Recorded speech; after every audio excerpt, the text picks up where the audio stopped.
मेरे चेहरे से मुस्कुराहट ठीक गायब नहीं हो रही थी। मैं दुल्हन बनी, बेहद हसीन लग रही थी। मेरी शादी मेरी माँ की सहेली के बेटे से हो रही थी। मेरी माँ की सहेली कानपुर में रहती थी और मेरा बचपन से ही आर्यन से रिश्ता तय हो चुका था। पहले पहले तो हम लोग कानपुर महीने 2 महीने की छुट्टियों में जाते थे मीना आंटी। वैसे तो हम सब बहन भाइयों से बहुत प्यार करती थी, लेकिन मुझ पर तो मीना आंटी जान छिड़की थी। बचपन से ही मैं यह सुनती आ रही थी कि मैं आर्यन की मंगेतर हूं, इसलिए उम्र के साथ साथ मेरी आर्यन से मोहब्बत परवान चढ़ने लगी थी। काफी सालों से मैं दिल्ली से कानपुर नहीं गई थी और वजह शायद मेरी नेचुरल शर्म थी। और फिर कॉलेज के बाद यूनिवर्सिटी और पढ़ाई के सिलसिले से मुझे फुर्सत ही नहीं मिलती थी। हाँ, मेरी मम्मी अलबत्ता 1 साल बाद चक्कर लगा लेती थी, लेकिन कुछ दिन बाद ही वापस भी लौट आती थी। आर्यन की बहुत तारीफ करती थी। कहते हैं अपने दोनों भाइयों से ज्यादा खूबसूरत और खामोश तबीयत का लड़का है, बहुत ही सुलझा हुआ है। उसकी तारीफें सुन सुनकर मेरे दिल में उसकी मोहब्बत भर चुकी थी। इस बार मीना आंटी ने फोन किया तो कहने लगी, मेरी अमानत अब मुझे दे दो। नताशा मेरे आर्यन की अमानत है। मेरे माँ बाप को भला क्या ऐतराज होना था। मैं घर में सबसे बड़ी थी। मुझसे छोटा भाई था जो पापा की दुकान संभाल रहा था, पापा के साथ काम करता था। मुझसे छोटी 2 बहनें थीं जो स्कूल में पढ़ती थीं। हमारा संबंध गरीब घराने से था। मेरी मम्मी ने जोड़ तोड़ करके मेरा दहेज बनाया आया था। शादी की बात सुनकर पापा कुछ घबराए थे, कहने लगे, कुछ ही महीने में शादी रख तो दी है। मैं सोच रहा हूं इस महंगाई में बेटी को विदा करना एक बाप के लिए बहुत बड़ी आजमाइश बन गई है। तुम जानती भी हो कि वह लोग खाते पीते घराने के हैं। उन लोगों का मेलजोल भी ज्यादा है। दोनों बड़े बेटे तो इसी इंतजार में हैं कि आर्यन की शादी हो तो वो अलग हो जाए। जाहिर है दहेज में हर चीज देनी पड़ेगी। मेरी मम्मी कहने लगी, आप क्यों फिक्र करते हैं? मेरा जितना भी जेबर पड़ा है उसे बेचकर आप सारे पैसे मीना को भिजवा दीजिएगा। वहां से आर्यन अपनी मर्जी का फर्नीचर ले लेगा। आखिर बच्चों ने ही इस्तेमाल करना है। यहाँ दिल्ली से कानपुर जाने में फर्नीचर रास्ते में ही आधा टूट जाएगा तो नुकसान हो जाएगा। और भी मैंने कुछ बना रखा है, आप चिंता मत करो। जी सब हो जाएगा। मेरी मम्मी ने हमेशा मेरे पापा का साथ दिया था। अब मैं ये सोच रही थी कितना अच्छा होता कि आर्यन दहेज लेने से मना कर देता। खैर शादी का दिन आ पहुंचा। मैं बेहद खुश थी। मेरी बारात कानपुर से बहुत अच्छा आया था। मेन आई थी सिर्फ आर्यन था। मेरी सास और उनके दोनों बेटे और बहुएं थीं। आर्यन के पापा का वैसे भी देहांत हो चुका था। बाकी रिश्तेदार वहीं कानपुर में इकट्ठे हुए थे। शादी के 2 घंटे बाद ही हमारी ट्रेन का टाइम हो गया था। मम्मी ने बहुत कहा कि एक दिन यहीं गुजार लो, लेकिन वो लोग कहने लगे, नहीं, वहां भी हमने नताशा के लिए बहुत शानदार स्वागत करना है। खैर 2 घंटे बाद ही मैं दुल्हन बनी ट्रेन का सफर कर रही थी। यह सफर मैंने अपनी जेठानियों के साथ किया था, जो मुझसे हंसी मजाक कर रही थी। समय का पता ही नहीं चला। कानपुर पहुंचकर मुझसे छोटी मोटी रस्मों के बाद मुझे आर्यन के कमरे में बिठा दिया गया। कमरा काफी बड़ा था। मेरा फर्नीचर भी काफी खूबसूरत लिया गया था। कमरा फूलों से महक रहा था। आर्यन कमरे में दाखिल हुआ तो मेरा दिल जोरों से धड़कने लगा था।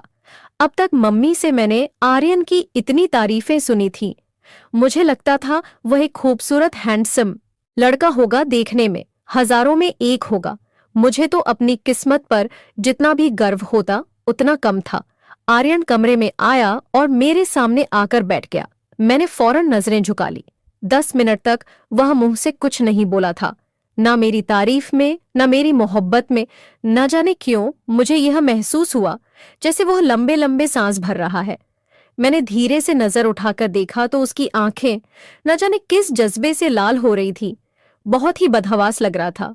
कमरे में ऐसी चल रहा था, फिर भी उसके चेहरे से पसीना बह रहा था।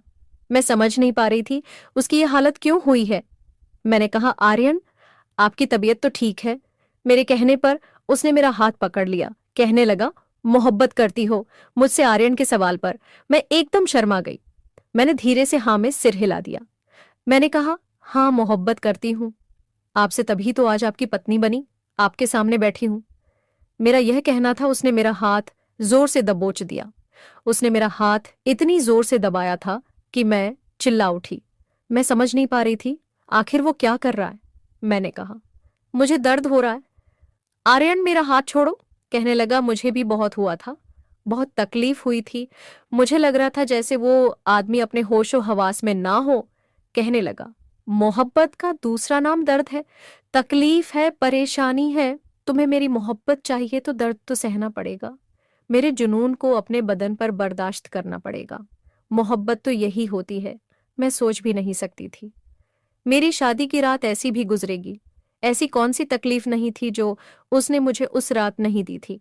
हर तकलीफ को वो मोहब्बत का नाम दे रहा था। उसने मेरे हाथ में पहनी कांच की चूड़ियों को दबोच कर तोड़ा था। कई चूड़ियां मेरी कलाई में घुस गई थी। शादी के नाम पर मैंने यह रात बड़ी ही तकलीफ में गुजारी थी। उसने मेरे बाजू पर जलता हुआ सिगरेट लगाया था।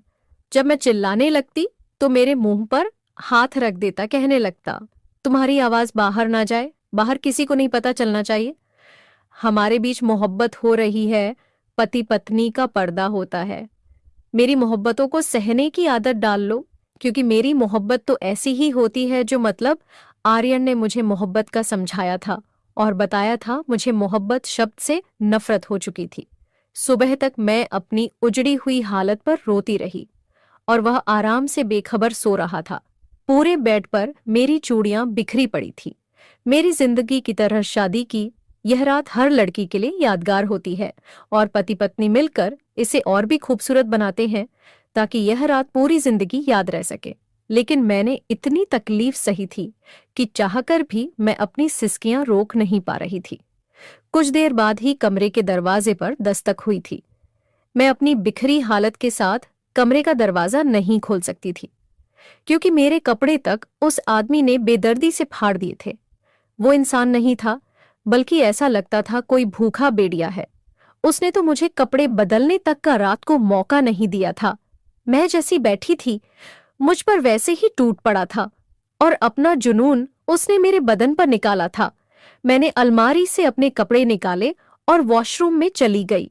जब नहाकर वापस आई तो कमरे का दरवाजा खुला हुआ था। मेरी सास और मेरी जेठानियां मेरे ही इंतजार में बाहर बैठी हुई थी, क्योंकि आर्यन तो दरवाजा खोलकर दोबारा सो चुका था। मेरे चेहरे पर नाखूनों की खर्चे देखकर तीनों की रंगत सफेद हुई थी। मेरी सास मेरे पास आई। कहने लगी, नेहा, ये सब क्या है? मैंने कहा, मोहब्बत। आपके बेटे ने रात भर यही तो मोहब्बत की है मुझसे। ये कहकर मैं रोने लगी। सास ने उसी वक्त मुझे अपने साथ लगा लिया। फिर मेरी जेठानी से कहने लगी, तुमने आर्यन को दवाई समय पर नहीं दी थी क्या? यह सुनकर मुझे हैरत हुई थी। किस चीज की दवाई? वह कहने लगी, मम्मी जी, मैंने तो दवाई दे दी थी, आर्यन के हाथ पर भी रखी थी। कहाँ भी था कि मेरे सामने ही खाओ, लेकिन आपको तो पता है उसे कितनी जल्दी होती है। कहने लगा, आप जाए यहां से, मैं खा लूंगा। सास कहने लगी, तुम्हें कितनी बार कहा है चुपचाप खड़ी रहा करो, जब तक वह दवाई ना खा ले तुम कमरे से बाहर मत आया करो। वह कहने लगी, बहुत संभाल लिया हमने आर्यन को, और उसकी जिम्मेदारियों को अब आ गई है ना उसकी पत्नी। ये सब आप इसी की जिम्मेदारी लगा दे। मेरी सास मुझे अपने कमरे में ले गई, मुझे नाश्ता भी करवा दिया। कहने लगी, आर्यन को थोड़ा सा दिमागी प्रॉब्लम है, लेकिन डॉक्टर ने कहा है वह जल्दी ही ठीक हो जाएगा। मैंने कहा, दिमागी प्रॉब्लम? आपने हमें इस बारे में पहले क्यों नहीं बताया? मेरी बात सुनकर मेरी सास मुझे गुस्से से देखने लगी। कहने लगी, इस बात से क्या मतलब है तुम्हारा कि पहले नहीं बताया? अरे मेरा बेटा कोई पागल थोड़ी है, बस तो थोड़ा सा दिमागी डिप्रेशन का शिकार हो गया है, गुस्से का थोड़ा तेज है, अपने मिजाज के खिलाफ बात बर्दाश्त नहीं करता और उसमें कोई बुराई नहीं है। डॉक्टर ने कहा था शादी कर दो तो ठीक हो जाएगा। मैंने कहा, लेकिन मैंने तो रात को उसे कुछ भी नहीं कहा था। जो उसे बुरा लगता उसके मिजाज के खिलाफ कोई बात नहीं की थी। फिर भी उसने मेरा यह हाल किया है। मैं अब उसके सामने नहीं जाऊंगी, बल्कि मुझे यहां रहना ही नहीं है। मेरी बात सुनकर मेरी सास घबराई थी। कहने लगी, अरे नहीं, रात उसने ठीक से दवाई नहीं खाई थी। अगर दवाई खाई होती तो तुम्हारे साथ ऐसा ना करता। मैंने कहा, कुछ भी हो, मगर अब मैं उसके साथ नहीं रहूंगी। अगर उसके साथ कोई प्रॉब्लम थी तो आपको पहले इलाज करवाना चाहिए था। वह कहने लगी, फिर मुर्गी की बही एक टांग। अरे बाबा, कह तो रही हूं। उसकी बीमारी का हल शादी था, इसलिए मैंने कर दी। तुम्हारी मोहब्बत पाएगा तो ठीक हो जाएगा, और मेरा बेटा कोई पागल थोड़ी है। मैंने कहा, आपको बताऊं आपका बेटा क्या है? मैंने कंधे से कुर्ता हटाकर दिखाया। मेरे बाजू पर सिगरेट का जख्म देखकर मेरी सांस बुरी तरह चौंकी थी और फिर नजर चुरा गई। मैंने कहा, उसकी मोहब्बत है? कहता है, मेरी मोहब्बत ऐसी ही है। मैंने, ऐसी ही मोहब्बत सही है। पूरी रात मेरी सांस नजरें चुरा गई। कहने लगी, ठीक हो जाएगा वह धीरे धीरे, बस तुम सब्र से काम लो। कहने लगी, देखो ना, तुम्हारे बाप ने कितनी मुश्किल से तुम्हारी शादी की है, लाखों का दहेज बनाया है। उसने पूरी बिरादरी में तुम्हारा बाप तो मुंह दिखाने के काबिल नहीं रहेगा। अगर तुमने जरा सी बात पर तलाक ले ली और यहां से चली गई तो सोचो कितनी बदनामी होगी तुम्हारे बाप की। तुम्हारी तो 2 बहनें और भी बैठी हुई हैं, लेकिन अगर तुम थोड़ा सब्र से काम लो तो आर्यन बिल्कुल ठीक हो जाएगा।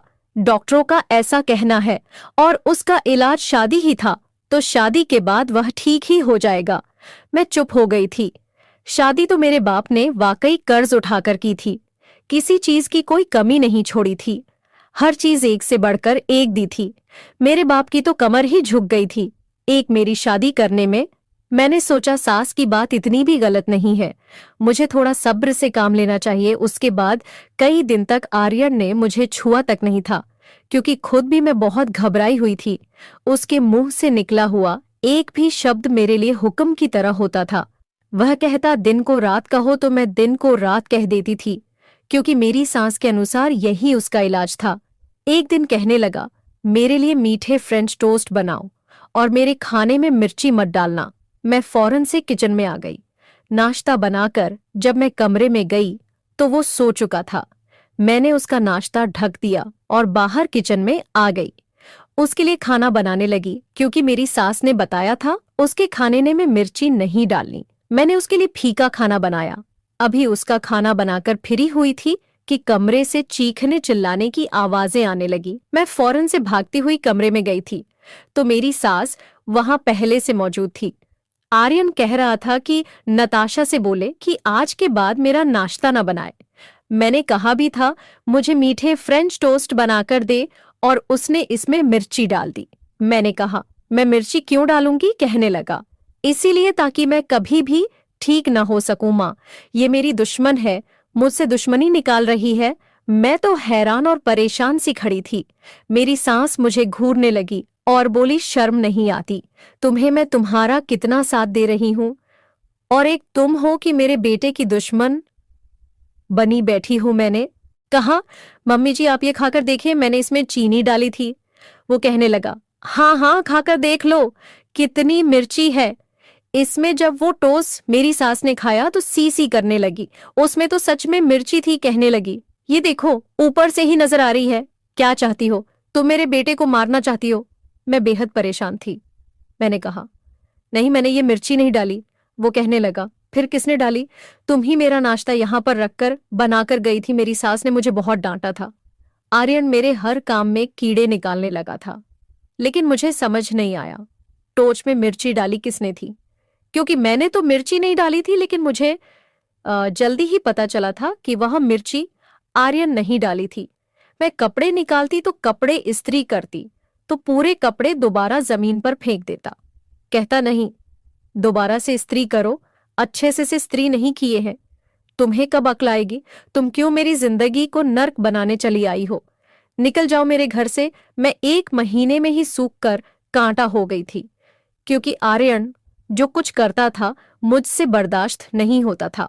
रात को वह किसी जंगली जानवर की तरह मेरे साथ पेश आता और दिन के समय मेरे किए हुए काम बिगाड़ रहता। कभी कहता, तुम कपड़े ठीक से नहीं धोती हो। कभी मेरे खाने में मिर्ची डाल देता और कहता, तुमने डाली है और तुम मुझसे दुश्मनी निकाल रही हो। मेरा जी चाहता था जमीन फटे और मैं उसमें दफन हो जाऊं, उसमें समा जाऊं। मैं यह दर्द सह नहीं पा रही थी। अपने माँ बाप का सोच कर रोती रहती कि अभी तक तो उनके सर से कर्जा ही नहीं उतरा था। मेरी माँ का भी फोन आया था। कहने लगी, जीतू चाहता है कुछ दिन के लिए तुम्हें अपने पास बुला लूं, लेकिन दिल्ली से कानपुर आने जाने का खर्चा बहुत हो जाएगा और हम तो इस वक्त बिल्कुल खाली हाथ हैं। तुम्हारी ससुराल पहली बार आएंगे तो इस तरह खाली हाथ नहीं आ सकते। इतने खर्चे का सोचकर हम चुप हो जाते हैं। खैर, मैंने अपने माँ बाप को आर्यन के बारे में कुछ भी नहीं बताया था और अपने आप को आर्यन के रवैये के लिए तैयार कर कर लेती थी। इंसान इतना ही सह सकता है जितनी उसमें बर्दाश्त होती है। उस दिन भी मैं उठी तो मेरा सर चकरा रहा था। आर्यन कह रहा था, मेरे कपड़े इस्त्री करके दो। वह काम पर नहीं जाता था, कुछ भी काम नहीं करता था। मेरे दोनों जेठ ही घर का सारा खर्चा उठा रहे थे, उसकी दवाइयां भी वही लाते थे। मैं चकरा सर के साथ उसके कपड़े इस्त्री करते हुए ना जाने कब वहीं बेहोश हो गई थी। जब होश आया तो मैं अपने कमरे में लेटी हुई थी। एक लेडी डॉक्टर मेरी सास से कहने लगी कि इसकी खुराक का ख्याल रखें, ये बहुत कमजोर है। इस तरह अगर इसकी हालत खराब रही तो इसकी प्रेगनेंसी को भी खतरा हो सकता है। मैं उम्मीद से हो चुकी थी और मुझे यह समझ नहीं आ रहा था मुझे इस बात पर खुश होना चाहिए या फिर सर पकड़कर रोना चाहिए। हाँ, मेरी सास बहुत खुश थी। कहने लगी, अपना बच्चा होगा तो देखना आर्यन जल्दी ही ठीक हो जाएगा कुछ दिन तक। मेरी सास मेरा बहुत ख्याल रखती रही, मुझे अपने पास सुलाती रही। जानती थी अगर हाँ आर्यन के पास जाऊंगी तो वो मुझे छोड़ेगा नहीं और इस तरह मेरी प्रेगनेंसी को नुकसान हो सकता है। लेकिन अभी एक ही हफ्ता गुजरा था कि आर्यन का गुस्सा साथ में आसमान पर पहुंच गया था। कहने लगा, नताशा मेरे कमरे में क्यों नहीं आती? तुम मेरी बीवी हो ना, मेरे पास सोया करो। मैंने कहा, आप अपनी माँ से बात करें। मैं रात के बर्तन धो रही थी कि तभी वो किचन में आ गया। कहने लगा, क्या मतलब है, शराफत से कमरे में चलो। मैंने कहा, बात सुनो, मैं उम्मी से हूं और डॉक्टर ने सावधानी बताई है। कहने लगा, तो मैं तुम्हें खा नहीं जाऊंगा। उसने नल बंद किया, मुझे बाजू से पकड़कर कमरे में ले जाने लगा। तभी मेरी सांस आ गई। कहने लगी, छोड़ो उसका हाथ, यह अभी तुम्हारे साथ नहीं जाएगी। कहने लगा, क्यों नहीं जाएगी और कैसे नहीं जाएगी? शोर की आवाज सुनकर मेरे जेठ और मेरी जेठा नियाम भी कमरे से बाहर आ गए थे। तमाशा सा लग गया था। मेरी सास कहने लगी, तुम्हें समझ क्यों नहीं आती? तुम इसके साथ जो कुछ करोगे तुम्हारा बच्चा मर जाएगा। कहने लगा, मरने दे, मेरा बच्चा है, कुछ भी हो, लेकिन आज मैं इसे नहीं छोड़ूंगा। अगर आपने इसे मेरे कमरे में ले जाने से रोकने की कोशिश की तो यहीं पर इसके कपड़े फाड़ दूंगा। उस आदमी में तो जरा भी शर्म नहीं थी। मैं तो सबके सामने नजरें उठाने के काबिल नहीं रही थी। मेरी सास ने जब उसे रोकना चाहा तो उसने सबके सामने मेरा दुपट्टा उतारकर फेंका था और इससे पहले वह कोई और गलत हरकत करता, मैंने उसके सामने हाथ जोड़ दिए। मैंने कहा, चलो कमरे में जो तुम चाहते हो कर लो, पर यहां पर तमाशा मत बनाओ, सबके सामने मेरी इज्जत खराब मत करो। लगा आ गई ना अपनी औकात पर। जब मैं कह रहा था तो समझ नहीं आ रही थी तुम्हें। वो मुझे अपने साथ कमरे में ले गया। उस रात मेरी चीखें शायद सबने सुनी होंगी और सुबह तक मेरा बच्चा मर चुका था। मैं फूट फूट कर रो रही थी। काश मैं भी उसके साथ मर जाती। अभी मेरे इस घर में 4 महीने भी नहीं गुजरे थे कि मैं फिर से प्रेग्नेंट हो गई थी। मेरी सफेद रंगत बिल्कुल पीली पड़ चुकी थी। जब दूसरी बार मैं प्रेग्नेंट हुई तो मेरी सास ने मुझे मेरे माँ के भेज दिया। मेरी हालत देखकर तो मेरे बाप और मेरी माँ भी सदमे में रह गए थे। कहने लगे, नताशा तुम्हें क्या हुआ है? तुम तो पहचान में भी नहीं आ रही हो, इतनी कमजोर क्यों हो गई हो?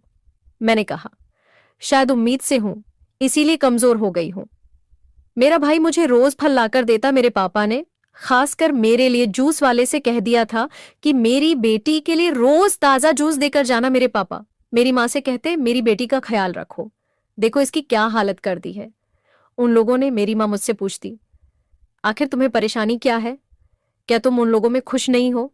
और आर्यन का व्यवहार तुम्हारे साथ कैसा है? मैं कहती, माँ सब कुछ ठीक है। मैं जानती थी मेरे माँ बाप शायद असल बात बर्दाश्त ना कर सक मुझे। यहाँ आए हुए 3 महीने हो चुके थे कि एक दिन आर्यन का फोन आया। कहने लगा, वापस कानपुर आ जाओ वरना मैं वहीं दिल्ली आ जाऊंगा और तुम्हारा तमाशा बनाकर रख दूंगा। तुम मुझसे बचकर कहीं नहीं जा सकती। मैंने फोन करके अपनी सास को सब कुछ बता दिया। वह कहने लगी, उसने तो हमारा भी जीना हराम कर रखा है। ऐसा करो, तुम वापस आ जाओ और वहां पर किसी को कुछ भी मत बताना। मैं वापस चली आई थी। उस वक्त उसने मुझसे वादा किया था मेरे साथ कोई भी गलत व्यवहार नहीं करेगा। और मैं तो उसके बदले व्यवहार पर हैरान भी थी। कहने लगा, अरे मैं तो तुमसे बहुत मोहब्बत करने लगा हूं। प्लीज वादा करो, मुझे छोड़कर नहीं जाओगी। मैं अपने बच्चे का भी बहुत ध्यान रखूंगा। मैं तुम्हारे बगैर नहीं रह सकता। मैंने कहा, ठीक है, नहीं जाऊंगी। बल्कि मुझे खुशी हो रही थी कि आर्यन बदल गया था। उस रात उसने मुझसे कोई भी बदतमीजी नहीं की थी, बस मेरा सर सहला आता रहा, मेरा हाथ चूमता रहा, कहता रहा, मुझे छोड़कर मत जाना। 1 महीने तक उसने मुझे कुछ भी नहीं कहा था। और जब उसे पता चला कि मैं बेटे को जन्म देने वाली हूं, तो वह बहुत खुश हुआ था। कहने लगा, नताशा, मेरा घर बेटा आने वाला है। मैं तो बहुत खुश हूं। मैं एक बेटे का बाप बनूंगा। ये कहते कहते उसने मुझे अपनी गोद में उठा लिया। कहने लगा, मैं बहुत खुश हूं। मुझे डर लग रहा था कि कहीं मैं गिर ना जाऊं। मैंने कहा, आर्यन बात सुनो, मुझे डर लग रहा है, मुझे नीचे उतारो। कहने लगा, तुम नहीं जानते तुमने मुझे कितनी बड़ी खुशी दी है। मेरे घर बेटा पैदा होने वाला है। लेकिन तभी उसके चेहरे के हाव भाव अचानक ही बदले थे। उसकी सांस एकदम से फूलने लगी। उसने मुझे जल्दी से नीचे उतार दिया। कहने लगा, नहीं, मेरे घर बेटा नहीं हो सकता।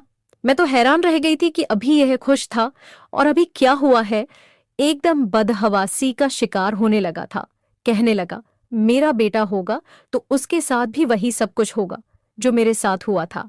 फिर वो भी मेरे जैसा हो जाएगा। मेरा बेटा है तो मेरे जैसा ही होगा ना। यह कहकर मेरे पास आया। कहने लगा, नहीं नहीं, ऐसा करो, इस बच्चे को मार दो। ये सुनकर तो मेरा दिल धड़कना भूल गया था। मैंने कहा, आर्यन, ये कैसी बातें कर रहे हो? लेकिन वो चिल्लाते हुए कहने लगा, जो कह रहा हूं वह करो। ये कहने के बाद उसने मुझे बेड पर धक्का दिया था। उसने अपना हाथ मेरे पेट पर रखा। इससे पहले वह कुछ और करता। मैंने अपनी सांस को बुलाना शुरू कर दिया।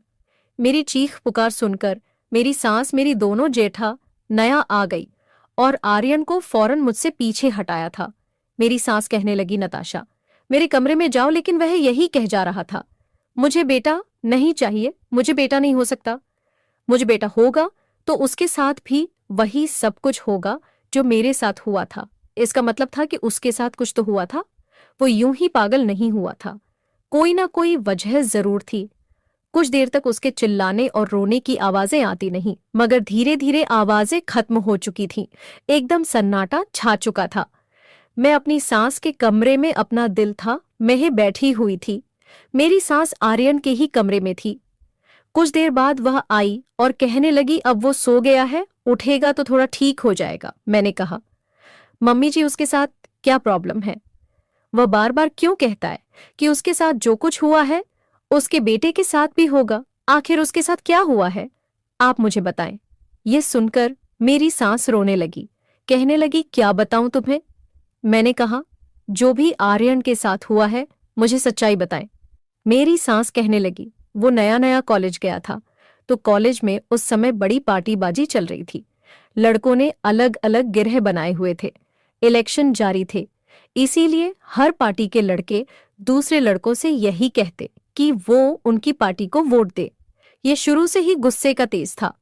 उसे भी गिरह ने बोला तो ये कहने लगा कि यह मेरा हक है, जो मुझे ठीक लगेगा मैं उसी को वोट दूंगा। वो लड़के कहने लगे, अगर तुमने हमारी पार्टी को वोट ना दिया तो तुम्हारा बहुत बुरा हाल करेंगे। इसी बात पर उनकी बहस हुई और आर्यन ने उन लड़कों को मारना शुरू कर दिया। खुद भी जख्मी हुआ था।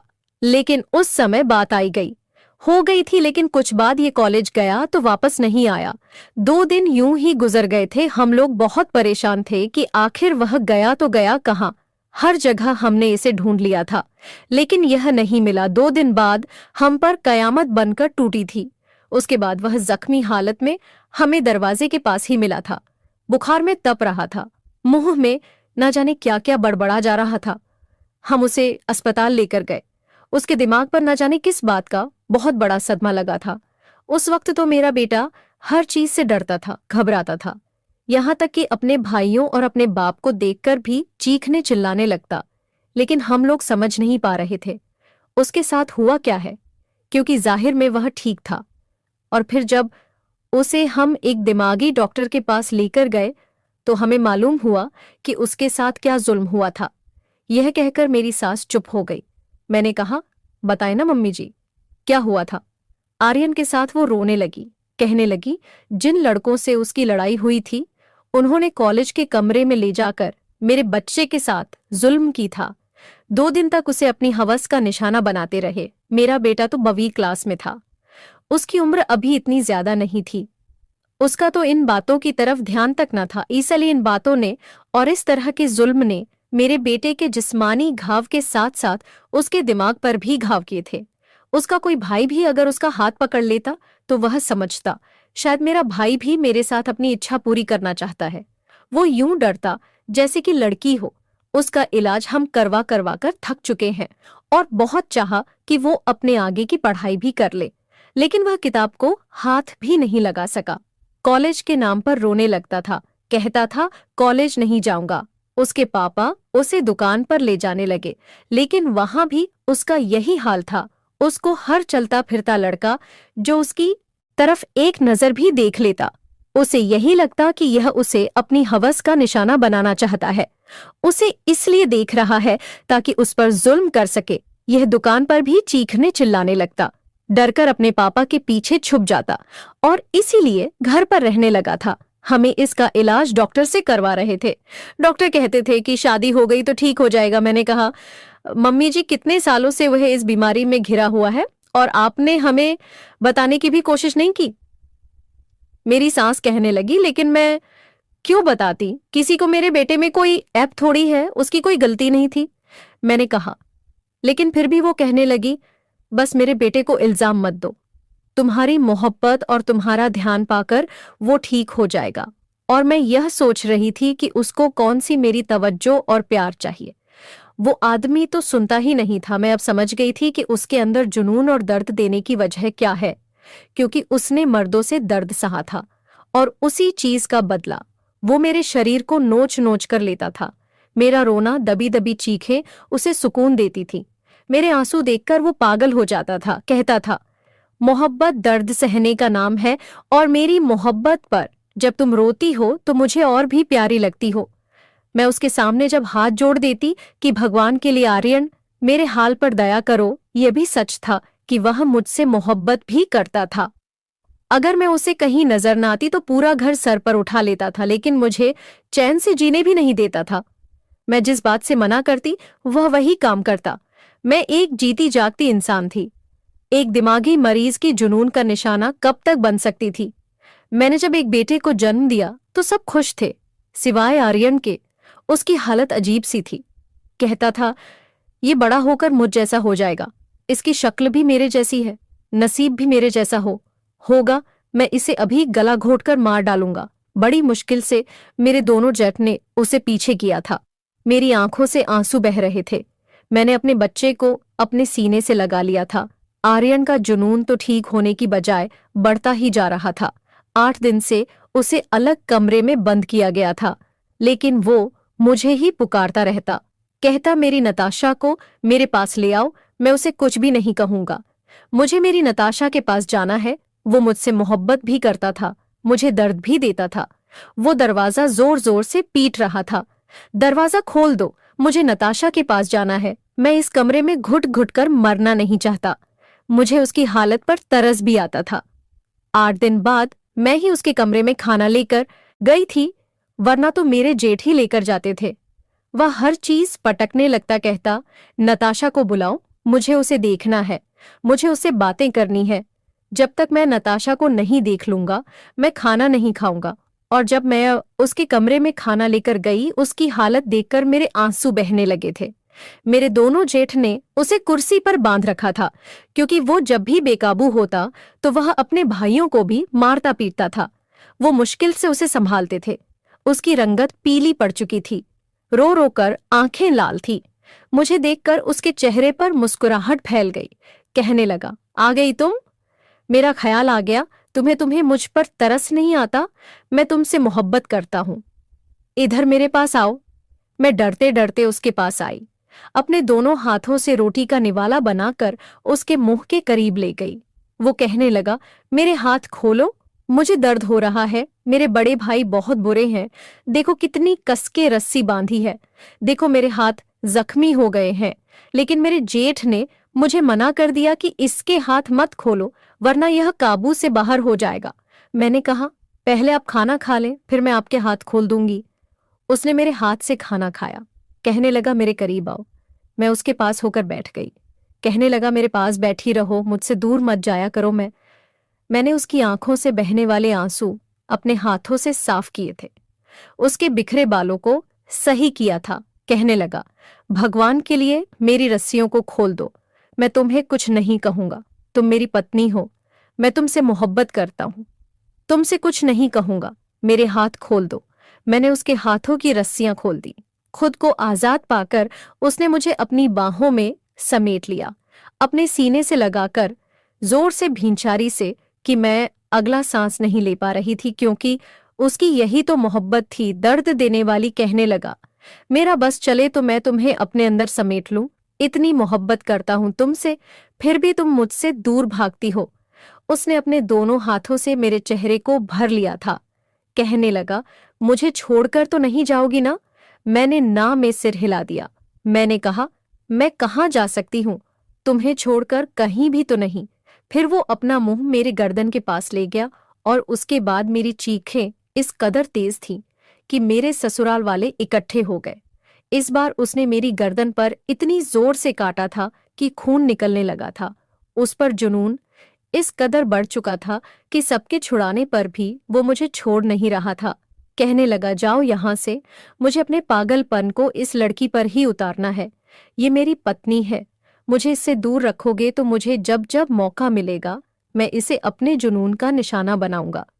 मेरे जेठ ने उसके हाथ पर टीका लगाया था। शायद नींद का इंजेक्शन था। कुछ ही देर में वह बेहोशी में जा चुका था। मेरी जान उससे आजाद हुई तो मेरे जेठ ने मुझे डांटा कि तुमने उसकी रस्सियां क्यों खोली थी। मैं फिर दोबारा आर्यन के कमरे में नहीं गई थी। लेकिन एक रात मेरे कमरे पर दस्तक हुई। मैं हैरान थी कि इस वक्त कौन हो सकता है। जैसे ही मैंने दरबा खोला तो आर्यन था। न जाने वह कैसे अपने कमरे से निकल आया था। मेरे बेड पर मेरे बेटे को लेटा देखा तो उसकी तरफ आ गया। कहने लगा, ये अभी तक जिंदा है। तुमने इसे मारा नहीं। तुम जानती हो ना, ये मेरा बेटा है, मेरा जैसा ही निकलेगा। मैंने कहा, आर्यन जाओ यहां से। तुम यहां क्या करने आए हो? लेकिन मेरी जान तो उस वक्त निकली जब उसने मेरे बेटे का गला दबाना शुरू कर दिया। मैं चीखने चिल्लाने लगी, उसे पीछे करने लगी। लेकिन जब तक सब लोग कमरे में आते मेरा बेटा मर चुका था। मैं चीख चिल्ला रही थी, ये कातिल है, ये इंसान नहीं है। भगवान के लिए इसे पागल खाने छोड़ दो। इसने मेरी जिंदगी बर्बाद कर दी। इसने मेरे बच्चे को मार दिया। लेकिन अब भी मेरी सास की यही रट थी। कहने लगी, मेरा बेटा पागल नहीं है, बस दिमागी डिप्रेशन है। उसे कोई भी पुलिस स्टेशन नहीं जाएगा, कोई भी इसके खिलाफ रिपोर्ट नहीं करेगा। बस यही कहा जाएगा कि बच्चा खुद अपनी मौत मरा है। मैंने अपने बेटे को अपने सीने से खींच रखा था। अगले ही पल मुझे ऐसा लगा जैसे मेरा बेटा सांस ले रहा है। मैं तो जैसे पागल सी हो गई थी। मैंने चीख चीख कर सबको बताया, मेरा बेटा जिंदा है, मेरा बेटा जिंदा है, जल्दी से अस्पताल लेकर चलो। हम सब उसे अस्पताल लेकर भागे थे। जैसे तैसे मेरे बेटे की जान बचा ली गई थी। लेकिन आर्यन को किसी ने नहीं बताया था कि तुम्हारा बेटा जिंदा है। मेरे पास अब कोई चारा नहीं था। या तो आर्यन से तलाक लेकर चली जाती या फिर आर्यन को किसी न किसी तरह मुझे ठीक करना था।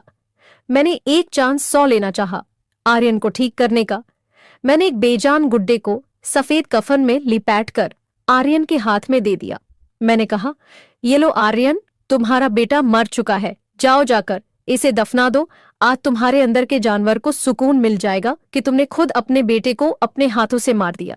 सफेद कफन में लिपटे बेजान गुड्डे को देखकर आर्यन के हाथ कुछ पल के लिए कांपे थे। उसके चेहरे पर दर्द सिमट आया था। मैंने कहा, जाओ आर्यन, ये किस्सा पूरी तरह खत्म कर दो और चाहो तो मेरे साथ भी यही सब कुछ कर सकते हो जो अपने बेटे के साथ किया है। मुझे भी मेरे बेटे के साथ खत्म कर दो। मेरे जेठ मेरे इस काम में शामिल थे।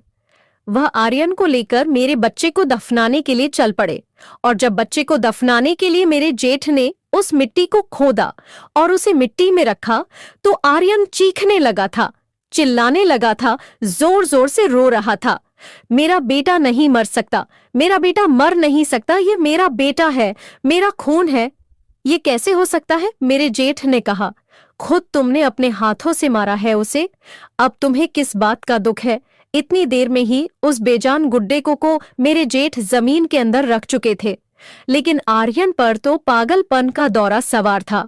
वह जल्दी जल्दी मिट्टी खोद रहा था। निकालो, निकालो, मेरे बेटे को बाहर निकालो। पागलपन का दौरा पड़ते ही आर्यन वहीं बेहोश होकर गिर चुका था। मेरे जेठ उसे लेकर अस्पताल गए थे। कुछ ही देर में उसे होश आ गया था, लेकिन अब वो रो रहा था, अपने बच्चे को पुकार रहा था। कुछ ही देर बाद मैं भी उसके सामने चली गई थी। मुझे देखकर वह और भी ज्यादा रोने लगा। मेरा हाथ थाम लिया, कहने लगा, हमारा बच्चा कहाँ है? मैंने कहा, आर्यन, सब कुछ ठीक हो जाएगा। कुछ दिन बाद हम आर्यन को घर ले आए थे। उसकी नजर में उसका बच्चा मर चुका था, इसीलिए मैं अपने बच्चे को उसके सामने नहीं लाती थी। आर्यन पहले से अब काफी बदल चुका था। बिल्कुल चुप चुप रहने लगा था। मुझे कुछ भी नहीं कहता था, मेरी सारी बातें भी मान लेता था। बच्चे के मौत के सदमे ने उसके दिमाग पर काफी असर डाला था। पुराने सारे दर्द, सारे जख्म बच्चे की मौत के दर्द ने मिटा दिए थे। सच कहा है, किसी ने बच्चों की तकलीफ से बढ़कर कोई दर्द हो ही नहीं लगता।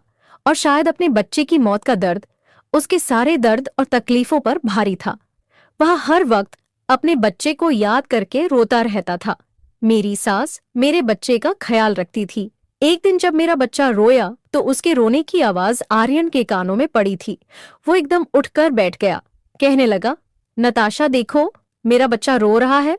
मैंने कहा, आर्यन, तुम्हारा बच्चा नहीं है। तुम्हें याद है ना, तुमने अपने बच्चे के साथ क्या किया था? वो अपने हाथों को देखने लगा और अपने हाथों को जोर जोर से बैठ के किराव से मारने लगा। कहने लगा, मुझे भी मर जाना चाहिए, मैं जिंदा क्यों हूं? अगले ही पल मेरे बच्चे के रोने की आवाज दोबारा से आई थी। आर्यन के कानों में पड़ी और इस बार वो खुद को रोक नहीं पाया। आवाज सुनकर वो फौरन कमरे से भागा था और अपनी मां के कमरे में पहुंच गया। मेरी सास बच्चे को गोद में लेकर चुप करवाने की कोशिश कर रही थी। उसने जब अपने बच्चे को देखा तो एकदम से दीवाना सा हो गया था। मेरे जेठ जेठानिया भी कमरे में आ चुके थे। हम सब लोग डरे सहमे खड़े थे कि कहीं आर्यन फिर से बच्चे को नुकसान न पहुंचा दे।